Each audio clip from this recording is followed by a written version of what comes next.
Situata politike dhe aktiviteti i SPAK do t'jenë në fokus të bisedës që kam kënaqësinë të zhvilloj në këto momente me avokat Spartak Ngjellën. Zoti Ngjela, përshëndetje, kënaqësi t'ju kem në Breaking. Mirëdita. Tashmë që thuaj se kanë dalë të gjitha rezultatet e zgjedhjeve të 11 majit, ne shohim nga ana e opozitës që nuk ka, le të themi, një lloj stepjeje dhe zoti Berisha nuk e do ta njohë këtë proces zgjedhor, nuk e njeh rezultatin dhe nuk ka ndërmend të japi dorëheqjen duke thënë se kjo ishte një farsë zgjedhore. E prisnit ju këtë reagim? Po, e prisjon se përderisa ishte e sigurt fitoria e PS-s, ai kështu do sillej, unë ja u kam thënë, nuk jep dorëheqje, janë 10 votat tot. Dhe flet broçkulla. Ku i ka provat për vjedhjen e votave? Ku i ka? Në Perëndim zonjë, kryetari i partisë që flet kështu dhe nuk e provon që janë manipuluar zgjedhjet, fillon proces penal. Që ta dini. E kam dash ta vë unë ligjin këtu, pas më dëgjuan. Proces penal në Perëndim. Në qoftë se ti nuk ke provë dhe thuaj më kanë manipuluar, fillon procesi penal. Ta dini, po pse, do tallesh me opinionin publik, kush je ti? Një ka të ndara, ti ka 30 vjet po bën kërdin. Hajde, kishte gjë tjetër. Jo, për të mbetur pikërisht tek zoti Berisha, ne kemi diskutuar shpesh herë bashkë, edhe ju e keni thënë që nuk prisni që të jap dorëheqjen pas rezultatit të zgjedhjeve, ndërkohë që problemi i tij më i madh, siç ju e keni artikuluar, është pikërisht ai me drejtësinë. Tashmë që ka nisur procesi, procesit penal. Ai ka hallin e procesit penal, tani po nuk ditë mbroj, ç'pun ka zonjë. Ajo është çështje gjyqëre, do të kesh avokat madh, do të kesh prova. Ç'pun ka çështja e kësaj e medias me atë, asnjë gjë. Absolutisht. Çfarë do bëj ai aty? Ai do vetë ajo është mbrojtje juridike. Nuk kam parë të ketë mbrojtje juridike deri tani. Ku di unë, ta shikojmë kur të hapi medias, si jam marrë dhe shumë thellë me të, po përderisa është në proces penal. Dhe është në SPAK ai këto ditë ka gjyqin. Dhe po u dënua ikën nga politika, ju e dini. Dhe po u dënua, nuk ka drejt merret me politikë, nuk e lë kushtetuta. Kështu që duhet presim se si do të shkojë procesi zgjedhor ndaj zotit Berisha, pavarësisht se sa herë paraqitet në SPAK, sigurisht që ka folur me tone tejet të ashpra për prokurorinë e posaçme, ndërkohë që tashmë dihet që ka një masë sigurie detyrim paraqitje 2 herë në muaj ndaj zotit Berisha. Një masë sigurie që tashmë po e zbaton. Po e kam disfavor se SPAK-u nuk e drejtojmë ne, drejtojnë ndërkombëtarë dhe besoj se e dini dhe ju. Atë janë ekspert ndërkombëtarë zonjë. Ikën, kur erdhi presidenti i ri, tani ka një muaj që kanë ardhur ata janë ekspert ndërkombëtarë, ku ti flasësh? Ndërkohë të themi gjë. Ai çdo njeri që është prisni, çdo njeri që është në proces penal e humb psikikën. Po duhet të ketë avokat fuqishëm. Ku di unë çka saliu? Jepi, çka kishte tjetër? Dhe nëse Berisha do të tërhiqej, a do të ishte kjo një kosto, le të themi, edhe për mazhorancën, sepse siç ju jeni shprehur edhe më herët, edhe zotit Rama i leverdis që të ketë në krye të opozitës një person si Berisha? Rama e ka pasur në favor, dhe e ka përkrahur underground, unë ja u kam thënë. Dhe kështu do vepronte, dale një minutë, kështu do vepronte çdo kryeminist në botë kur shikonte që kishte përpara një elektorat që mban një njeri që se pranon populli. Mori fund, këto do bënte, edhe në Perëndim. E kudo, pse? Fiton zgjedhjet. Ne po flasim për interesin e Ramës, ne po flasim për interesin e shqiptarëve. Edhe sidomos djatës shqiptare që kjo e ka shkatru, po e dëmton rënd. Mungesa e një opozite të vërtet. Që na duhet neve. Mungesa e Bëj qa dojë, Jo, po flas për elektoratin. Mungesa e një opozite të vërtet e bën më të rrezikshëm pa diskutim pushtetin. Sepse normalisht nuk ka një zë që t'i dalë kundër. Kush e ka fajin? Nuk e ka njeri fajin zonjë, nuk e ligji i lejon, e kanë fajin ata. Që nuk arrin dot, kryen frym. Dale, një minut lutëm. Gjithë pa aftësia është pa aftësia për dëskis në zjerë kryetar. Po si mund të fitosh zgjedhjet zonjë, kur kryetari i partisë tënde është non grata në Amerikë? Dhe jo vetëm non grata në Amerikë, po është me proces penal. Ka marrë fund gjithçka, e kupton, janë të tulatur. Tani të shikojmë që do bëjë procesi gjykësor.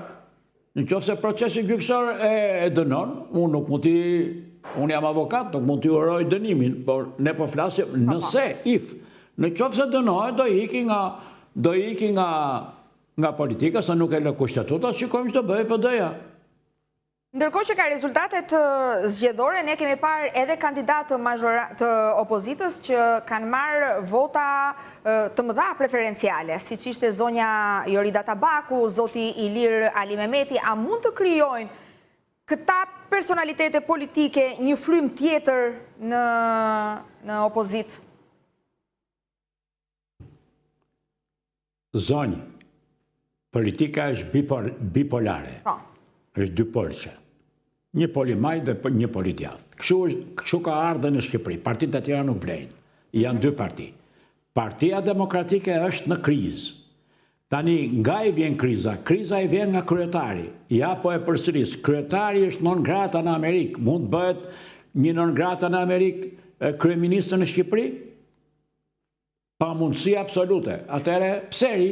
Ku diun? Pyetni për dënë që më pyesni mua. Unë po ju them se si është logjika e politikës. Është non grata në Amerikë dhe ne jemi brenda sistemit amerikan, brenda perimetrit të interesit amerikan. Pse? Jemi në NATO. Atëherë ju lutem, zgjidheni me Saliun, jo me mua. Vazhdo, kesh gjë tjetër. Po, për të kaluar tek kryetari i Partisë Socialiste, njëkohësisht edhe kryeministri i vendit, kanë ardhur shumë urime për të nga liderë të ndryshëm europian në lidhje me fitoren, por mungon urimi i kryeministrit grek Mitsotakis dhe ende nuk ka ardhur një urim nga Shtetet e Bashkuara të Amerikës. Mungon urimi Trump. Si e shihni? Mirë, për Mitsotakisin, për Mitsotakisin nuk di unë çfarë them. E si Shqipëria, po problemi është të paktën sipas asaj kulturës time procedurale, Amerika nuk jep mbështetje, ashtu përshëndetje, pa marrë vendimi ferm në prerë. Dhe nuk ka dalë akoma juridikisht, ende, PS-ja fituese zgjedhjeve. Duhet dali me formë juridike, ju e dini. Duhet dali rezultati. Ata me njerëja bëjnë. Duan rezultat juridik, do më thënë të formës prerë. Për të kaluar pak tek... Duan rezultat që kanë zjerë... Për të kaluar pak tek aktiviteti SPAK, të cilin ne kemi diskutuar shpesh bashk avokat, ju keni thënë që është një investim amerikan dhe janë të prirur për ta çuar përpara aktivitetin e tij, ndërkohë që janë kryer kontrollet e imtësishtme brenda ambienteve të SPAK vetëm pak minuta më parë, sepse pritet që të dalë një konferencë për shtyp kreu i këtij institucioni Dumani pas një mega operacioni që është zhvilluar në kuadër të trafikut ndërkombëtar të drogës. Pra, duket se pas zgjedhjeve aktiviteti i SPAK ka nisur me ritme edhe më të shpejta. Po, ndije kjo që ka më të shpejta, por është dhe çështja tjetër, se kanë ardhur ekspertët e huaj në SPAK. Ekspertë amerikanë kanë ardhur në SPAK janë tani, se para ishin të tërhequr. Dhe kjo shikohet edhe në Shqipëri, që humbin tensionin personat që kanë frikë nga SPAK-u. Të tërë ata që kanë frikë nga SPAK-u, sot dhe janë në politikë, do t'i shikosh që kanë humbur koshiencën. qetësinë mendore. Për të mos zgjatur me emra, po kuptohet që ata që janë të akuzuar do të gjoni broshkulla në shtyp. Vazhdo, keni tjetër. Dhe do të kalojmë pak tek situata në Ukrainë, duke qenë se është ende kaotike, le të themi, pavarësisht se Trump zhvilloi një bisedë 2 orëshe me Putin dhe kjo nuk ishte e para. Trump doli me një deklarat duke thënë se shumë shpejt do të ketë një armë pushim, madje ne do të bëjmë tregti të madhe me Rusinë, gjë që ju e keni parashikuar edhe më parë. Por mungon një reagim nga Kremlini.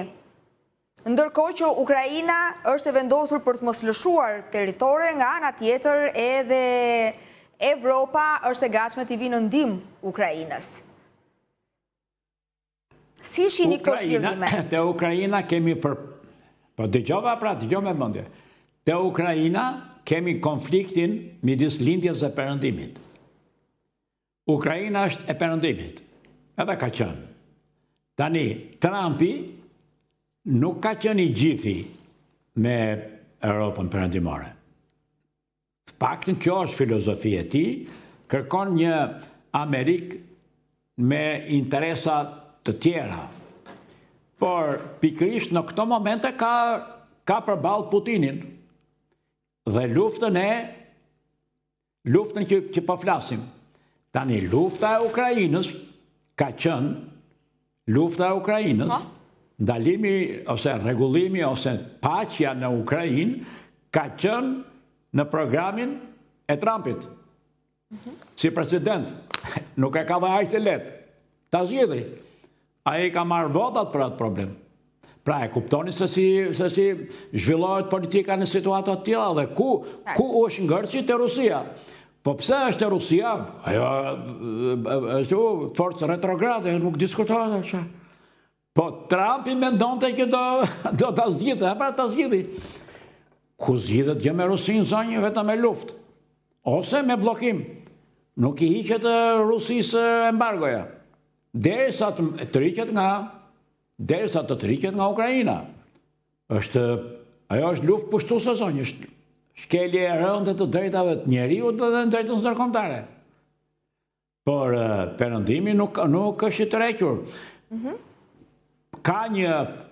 Kishte një disekuilibër të presidentit amerikan, i cili tani është shashuar.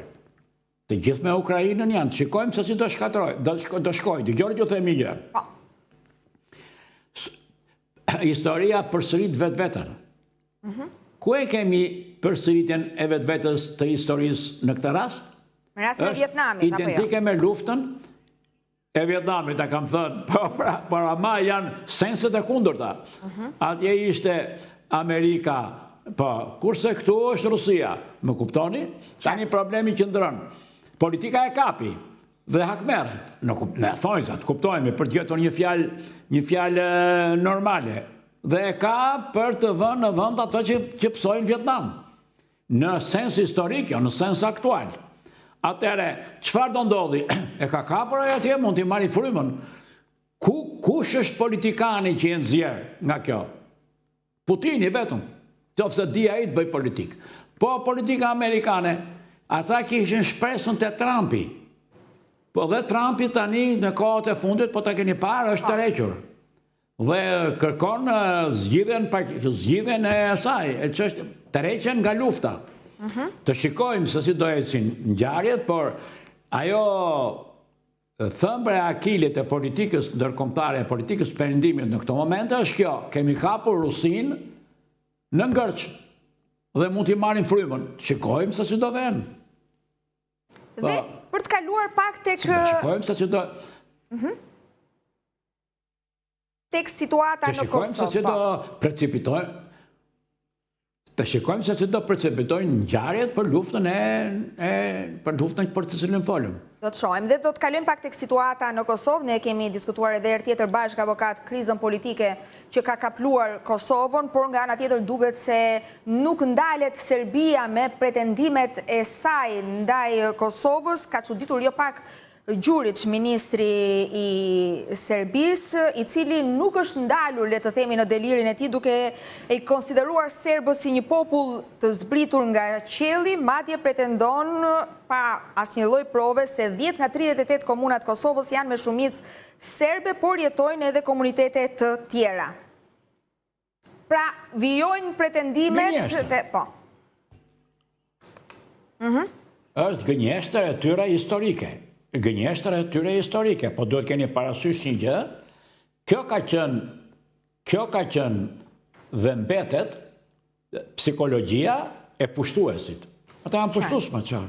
Ata kanë ardhur në shekullin e 9 këtu më zonjë. Ata kanë ardhur nga stepat. Ç'pungon ata me këtë? Më kuptoni? Ne jemi autokton këtu, këtë e di gjithë bota, asgjë nuk i bëjnë dot Kosovës, Kosova e ka fituar pavarësinë dhe ajo që është më esenciale në këtë bisedë është Kosova ka fituar pavarësinë me luftë botërore zonjë. Është bombarduar Beogradi, e dini ju apo jo? Është bombarduar Beogradi nga Washingtoni dhe NATO-ja. Marrë funda, është 4, e kam thënë dhe nga 2 herë tjera, po e përsëris, 4 analistët më të mëdhej, 4 analistët më të mëdhej anglosakson, të anglisë, në 78-82, pavarësisht nga njëri tjetri, kanë thënë që lufta e tretë botërore shpallet për Kosovën. U mahnit gjithë opinioni politik në ato kohë. Ja që doli luftë botërore që ajo, NATO bombardoi Beogradin, e ka marrë me luftë botërore. Çfarë do bëjnë? Asgjë. Dhe ishte natyrisht vepra e presidentit atërshëm amerikan, që është një vlerë historike edhe për Shqipërinë. Avokat, unë ju falenderoj shumë për bisedën dhe për të gjitha opinionet që ndat me ne, jeni gjithmonë i mirëpritur në Breaking. Kënaqësi. Faleminderit. Ju uroj një ditë të mbarë, ndërkohë që jemi në pritje të konferencës për shtyp të kreut të SPAK zotit Altin Dumani, pas operacionit antidrog të zhvilluar në Shqipëri dhe në Itali, ku janë lëshuar 52 urdhër arreste. Të përfshirë në këtë operacion janë dhe avokat, gjithashtu policë, zyrtar dhe personazhe të njohur të botës së krimit. Ne do të shkëputemi për një hapësirë të shkurtër publicitare dhe rikthehemi vetëm pas pak.